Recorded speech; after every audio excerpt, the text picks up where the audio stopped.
মুসলমান ভাইরা, আল্লাহর নবী বিশ্ব নবী রাহমাতুল লিল আলামিন সরওয়ারে দু আলম শিশু মুহাম্মদ 570 খ্রিস্টাব্দের রবিউল আউয়াল মাসের কোন এক তারিখের ভিতরে সোমবার দিন সুবে সাদেকের সময় এই পৃথিবীর জমিনে গোটা পৃথিবীটাকে আলোকিত করে শিশু মুহাম্মদ যখন দুনিয়ার জমিনে পদার্পণ করবেন, এর আগে থেকেই এখনো বিশ্ব নবী দুনিয়ার জমিনে আসেন নাই, কিন্তু নবীজির রহমত, নবীজির বরকত, নবীজির আগমনের আগেই দুনিয়ার জমিনে শুরু হয়ে গেছে।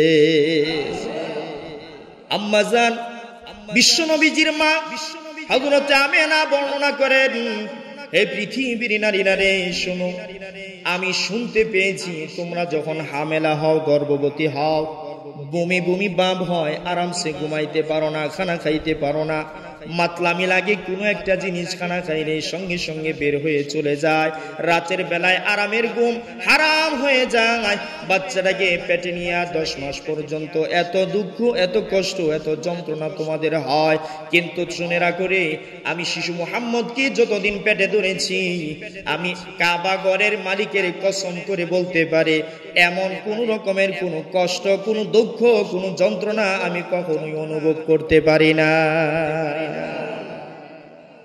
বিশ্ব নবীজির রহমত, নবীজির বরকত দুনিয়ার জমিনে নবীজি আসার আগে আল্লাহ তাআলা শুরু করে দিয়েছেন। নবী আমার বিশ্ব নবীর মা আমেনা বলেন, শুধু তাই নয়, শিশু মুহাম্মদকে যেদিন আমি প্রসব করলাম, দুনিয়ার জমিনে ভূমিষ্ঠ করলাম, আমার সামনে এমন একটা আলো বিচ্ছরিত হয়েছে, এত বিশাল একটা আলো আমার সামনে, একটা নূর, একটা আলো আলোকিত হয়েছে। আমি সেই আলোর আলোকিত গোটা পৃথিবীটাকে আমি দেখতে পেয়েছি। এত দামি একটা নূর, দামি একটা আলো। বিশ্ব নবীর মা হযরত আমিনা বলেন, একটা আলো আমার সামনে প্রস্ফুটিত হয়েছে, যার কারণে আমি মাশরিক থেকে মাগরিব, শিমাল থেকে জুনুব, গোটা পৃথিবীটা আমার সামনে আলোকিত হয়ে গেছে। শুধু তাই নয়, আমিনা বলেন, আমি ওই আলোর মধ্যে লক্ষ্য করে দেখলাম ওই পারস্যের মাজুসীদের রাজা বাদশাদের, ওই রকম জালিম বাদশাদের রাজপ্রাসাদের 14টা খুঁটি, 14টা পিলার ওখান থেকে খসে জমিনের মধ্যে পড়ে গেছে। পারস্য, ইরাক, ইরান তথাকালীন যুগের সবচেয়ে পাওয়ারফুল রাজা বাদশা ছিল, মাজুসী, অগ্নি পূজা করত। শিশু মুহাম্মদ জন্ম হওয়ার সাথে সাথে হযরতে আমেনা বলেন, আমি দেখতে পেলাম ওই পারস্যের রাজপ্রাসাদের 14টা পাথর তার উপর থেকে, ছাদের উপর থেকে খসে জমিনে পড়ে গেছে। জোরে কন্যা সুবহানাল্লাহ। এটার ব্যাখ্যা কি মুহাদ্দিসিনে কেরামগণ বলেন, আল্লাহ পাক বুঝাই দিয়েছেন, কুল জা আল হাক্কু ওয়া যাহাকাল বাতিল ইন্নাল বাতিলা কানা যাহুকা, যে হক পৃথিবীতে পদার্পণ করেছে, এখন আর বাতিল এই দুনিয়ার জমিনে থাকতে পারবে না।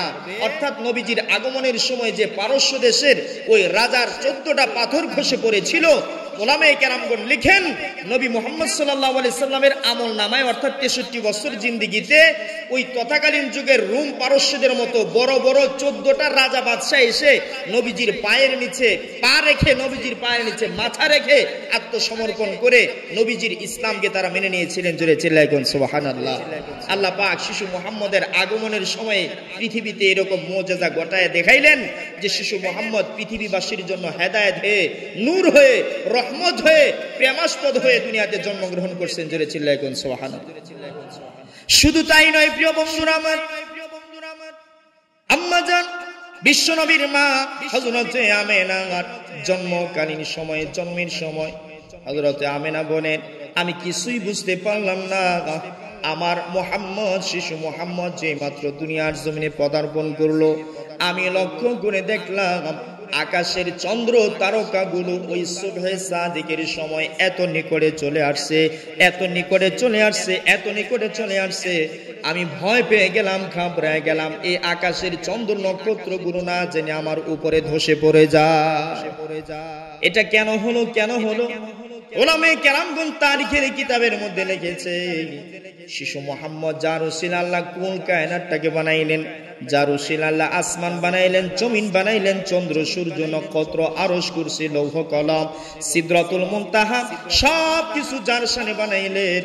আমার আল্লাহ ওই আকাশের চন্দ্র সূর্য নক্ষত্রগুলোকে হুকুম করে দিয়েছেন, যারে যা, যে মুহাম্মদের উসিলায়, আমার যে হাবিবের উসিলায় তোদেরকে আমি দুনিয়াতে প্রাণ দিলাম, দুনিয়াতে পয়দা করলাম, সৃষ্টি করলাম। আমার হাবিব আজকে দুনিয়ার জমিনেই মাত্র পদার্পণ করেছে, অতএব তোদের আকাশে থাকার আর অধিকার নাই। আমার হাবিবের নিকটবর্তী সময়ে যাইয়া তার পায়ের নিচে যাইয়া তোমরা তাকে আহলান সাহলান আর স্বাগতম জানিয়ে আসো। সুবহানাল্লাহ, জোরে চিল্লায়ে বলুন।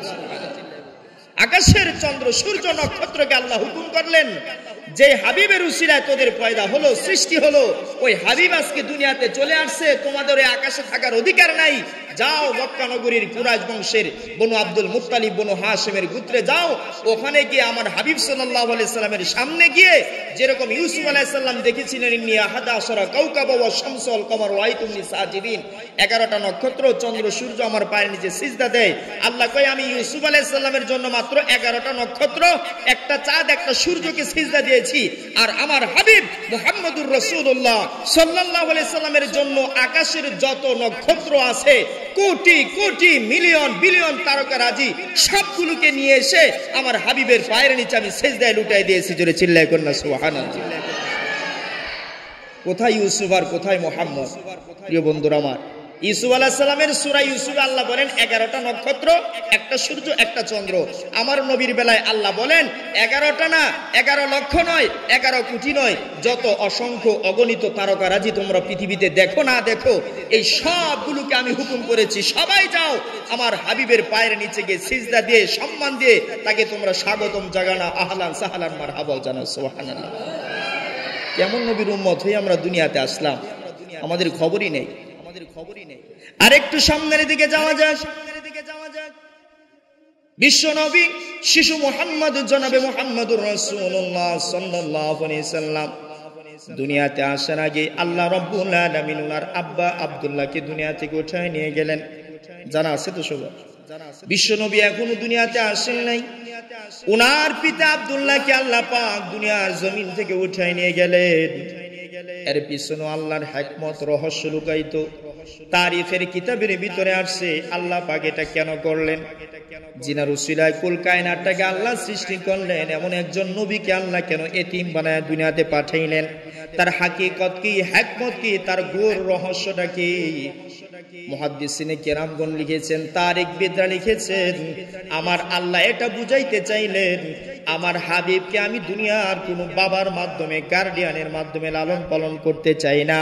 কারণ যার বাবা থাকে, মানুষ যদি সন্তানটা যদি ভালো হয় তো মানুষ বলে তার বাবা তার পিছনে বড় মেহনত করছে, এই জন্য সন্তানটা বড় ভালো হয়েছে, বলে কি বলে না?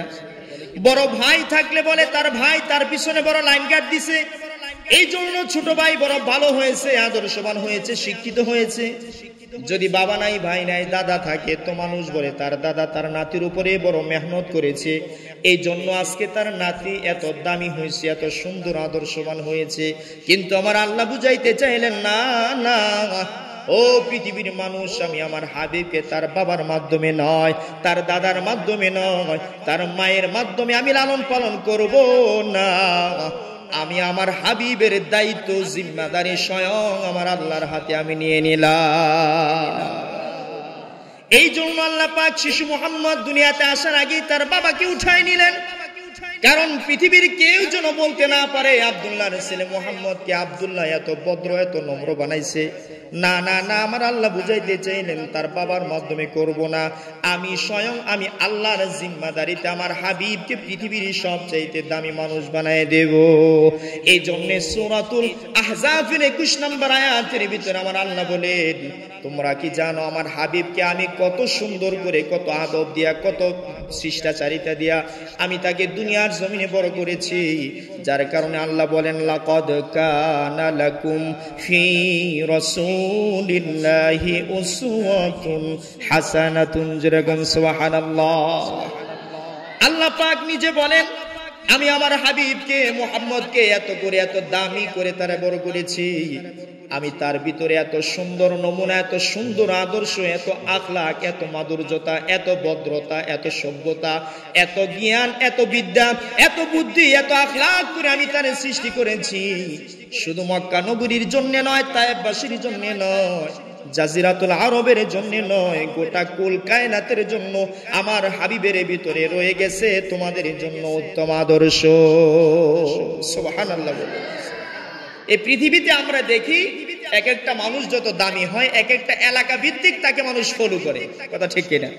হ্যাঁ, অমুকরে অমুক এলাকার, অমুক বাদশাকে অমুক এলাকার মানুষ ফলো করে, অমুক নেতাকে অমুক এলাকার অমুক এরিয়ার লোকেরা ফলো করে, অমুক বসকে অমুক অমুক এলাকার মানুষগুলো ফলো করে, তার থেকে মানুষ ফায়দা নেই। কিন্তু আমার আল্লাহ আমার হাবিবের শানে কি বলেন? আমার হাবিব মুহাম্মদ সাল্লাল্লাহু আলাইহি সাল্লামকে শুধুমাত্র মক্কাবাসীর ফায়দার জন্য নয়, মদিনাবাসীর ফায়দার জন্য নয়, গোটা জাজিরাতুল আরববাসীর জন্য নয়, শুধুমাত্র সৌদি আরবের জন্য নয়, শুধুমাত্র এই পৃথিবীর জন্য নয়, এই দুনিয়া, রূহ জগৎ, এরকম ভাবে সূর্য জগৎ, চন্দ্র জগৎ, আসমানের জগৎ, জান্নাতের জগৎ, জাহান্নামের জগৎ, সিদরাতুল মুনতাহার জগৎ, আরশ, কুরসি, লৌহ কলমের জগৎ, কুল কায়নাতের জন্য আমি আল্লাহ বানিয়ে দিয়েছি। ওয়ামা আরসালনাকা ইল্লা রাহমাতাল লিল আলামিন। যেরকম সুবহানাল্লাহ। নবীজির শান, নবীজির মান আমি কি বর্ণনা করব আপনাদের সামনে? আমার মতো যেন সমগ্র পৃথিবীর আলেম ওলামারা মিলেও আমার নবীজির শান, মান, নবীর সম্মান, নবীর মুজিজা, নবীর সিরাত, নবীর সুরত বর্ণনা করে কোনোদিন শেষ করা সম্ভব না। আল্লাহ পাক এমনই আখলাক আপনার আমার নবীকে দান করেছিলেন যে নবী মুহাম্মদ সাল্লাল্লাহু আলাইহি সাল্লামকে আল্লাহ পাক বলেন, লাকাদ কানা লাকুম ফি রাসূলিল্লাহি উসওয়াতুন হাসানা, অর্থাৎ সমগ্র পৃথিবীর সকল মানব দানব জাতির জন্য আমার হাবিবের মধ্যে রয়ে গেছে তোমাদের জন্য উত্তম আদর্শ। অর্থাৎ নবী হলেন তোমাদের সারা পৃথিবী মানুষের জন্য মডেল। তোমরা যদি এই মদিনাওয়ালা মুহাম্মদকে অনুসরণ করো, আমি আল্লাহ গ্যারান্টি দিতেছি তোমরা বিনা হিসেবে জান্নাতে চলে যাইবা। সুবহানাল্লাহ।